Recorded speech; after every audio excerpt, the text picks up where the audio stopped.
Andrew Roithmeyer. I'm Michael Reggiani. And I'm Chris Bauman, and this is Group 5, Virginia Tech Fall 2011 Embedded System Design. So for our project design, we were required to build a wireless pocket-sized device that would communicate with the base station as well as with other nodes in an interactive manner using an accelerometer and gyroscope.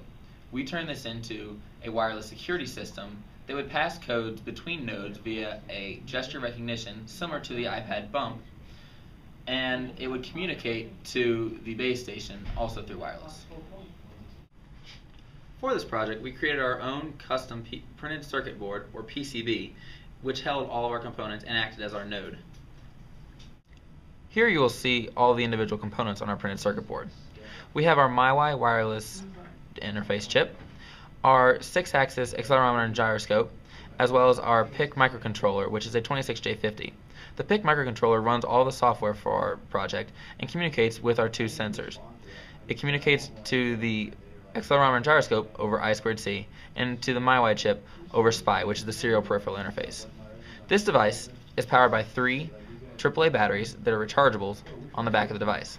This gives us about 3.75 volts of electricity, which is then regulated with a linear dropout regulator to 3.3 volts to power the entire device. For our project, we used the I2C bus, or inter-integrated circuit, to communicate with several different pieces. One of the pieces we communicate with is the sensor IMU that we use to get accelerometer and gyroscope data. The I2C protocol has a clock and data line and is a 2-wire interface to communicate with as many objects as you would like on a single circuit. We use this in this configuration with the master device on this being the PIC, and the slave device is a sensor, and we are only using a single device on this particular line. We get this data from the sensor and then use it in order to detect a gesture. The gesture is a simple throwing motion by going back and forward again using this finite state machine. For our project, we were required to use wireless communication to talk between our base station and our nodes, as well as between two of our nodes. We chose to use the MyWi protocol, which is developed by Microchip, and it's defined in IEEE 802.15.4. MyWi runs in the 2.4 gigahertz spectrum, which is similar to Wi-Fi, as well as the Zigbee protocol. However, MyWi is much simpler in terms of its the code size used by its stack, as well as the amount of processing power needed to run it.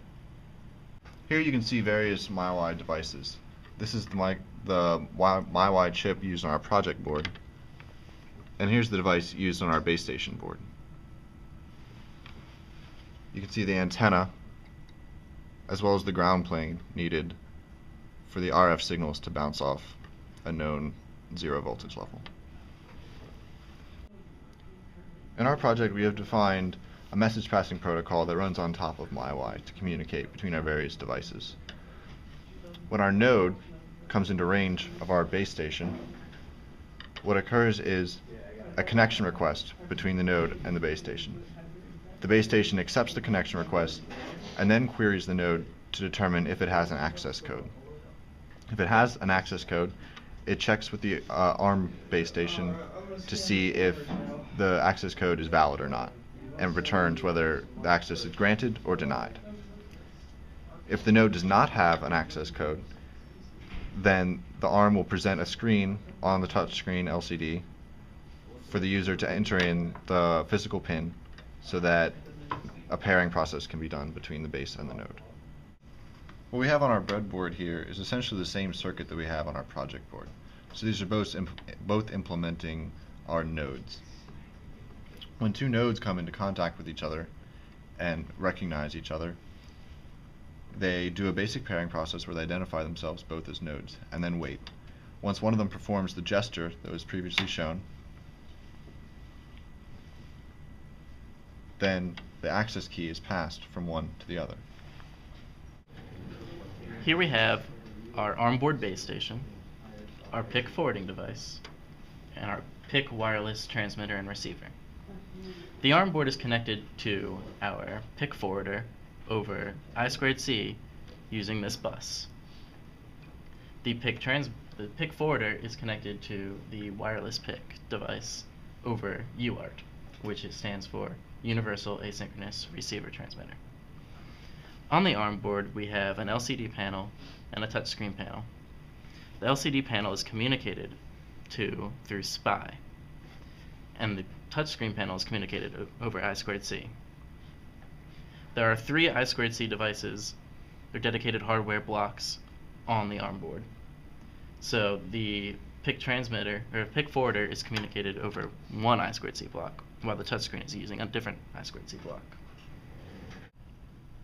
Here we have our ARM board again, a wireless router, and a computer hooked up to the wireless router. Our ARM board doubles as a web server, so that using any computer that can access the internet, you are able to view the accesses to our security system.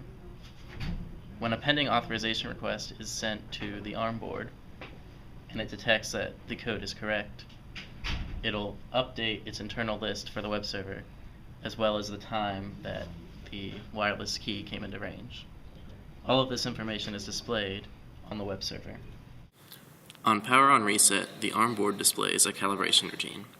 The calibration routine displays 3 nonlinear points for the user to click. As the user clicks the points, the resistive panel returns X and Y coordinates that have been touched. The three sets of X and Y coordinates touched or recorded by the resistive panel are used to develop system of equations, which can develop a single equation which will convert these coordinates to LCD coordinates. After the touchscreen calibration routine has been completed, the ARM board enters an ARM state. If the user does not have a wireless node, he is able to access the security system by clicking on the pin pad button, which displays a pin pad to click and enter a code which will be compared to the ARM board security code. If an incorrect code is entered, let's say 8, an alarm is sound. On power and reset, our default security code is 0, so let's enter 0. We'll clear it just to verify.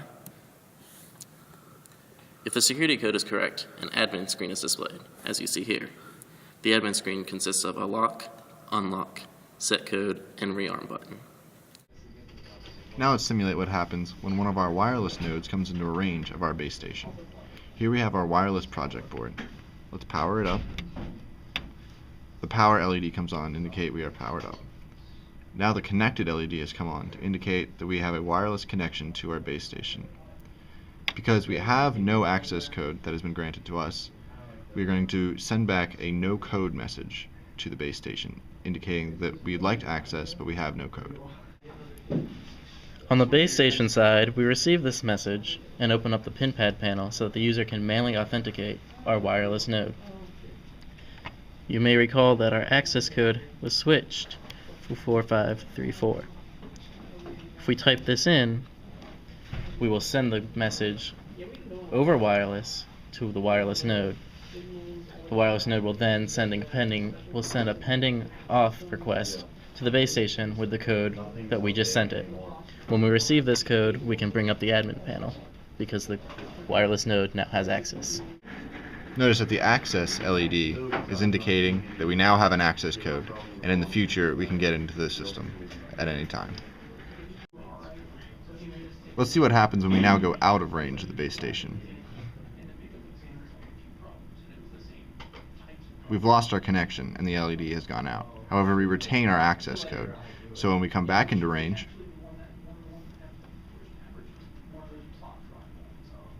now we have our connection, we have our access code, and we will authenticate with the base station. The access light is blinking to indicate that we have been granted access to the system. Now let's show what happens when 2 nodes come into range. Here we have our first node that's powered up. Notice that we have an access key, but we aren't connected to anything right now. Here's our second node. Let's power up that node. And notice that both of them have indicated they are connected to each other. Since we have an access code here, but no access code on our other node, we can pass it from one node to the other using the gesture we saw earlier. Once you perform the gesture,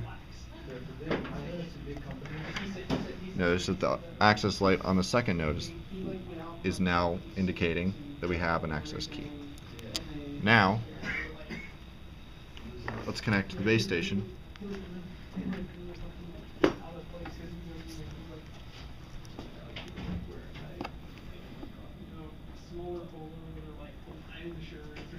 notice that we have been granted access and the administrative panel is now open. Here you see the diagram of our web server. You'll see that on the left side we have a list of the node IDs identified in hex. On the right side there is a list of the time since startup at which they access it, all listed in milliseconds. We have designed our system to be as reliable and robust as possible by implementing timers and other mechanisms to reset devices when we see that they are in error states. In particular, our lines of communication are prone for errors. Therefore, for our I2C communications, we have implemented a timer. The timer is reset whenever we get a communication over the I2C lines. If the timer expires without a communication going over the lines, we assume that one or more of the devices has had an error. Therefore, we reset the I2C hardware blocks and try to pick up where we left off. A similar mechanism is in place on the wireless communication side. Our wireless devices, after they have paired up with one another, continually send pinging messages back and forth. When one device sees that the other device has stopped pinging, we assume that they are out of range or some other error has interrupted the communication. Therefore, we reset the devices to their initial states where they are looking for new connections. This way we can recover from devices going out of range or other errors in wireless communication. If we were given more time on this project, we would like to have implemented several improvements to the general design. Among these improvements, we would like to remove a PIC, decrease power consumption, and secure our wireless transmission. On the power side of things, we could easily have put our PIC into sleep mode, as well as put our MyWi transmitter into sleep mode as well. This would help reduce the current draw from the batteries, allowing our device to last for a longer period of time. In addition to this, we could have also told the accelerometer and gyroscope to not transmit data for a certain period of time until we told it to do so. This would again lower the current draw from our batteries. On the base station side, we currently use 2 PICs to transmit data between the onboard and the wireless communication. Reducing this to a single PIC would increase speed by removing the UART connection between the 2 PICs. We would also like to secure our wireless communication between the node and the base station. Doing this, it would be a fairly simple improvement as it only involves a single line of code. We did not do this during the initial project because it makes for easier data verification on the wireless transmission. Thank you for watching our video. We hope you enjoyed it, maybe even learned something. Special thanks to Paul Flossman and Bob Lamberry. Good luck, future embedded students.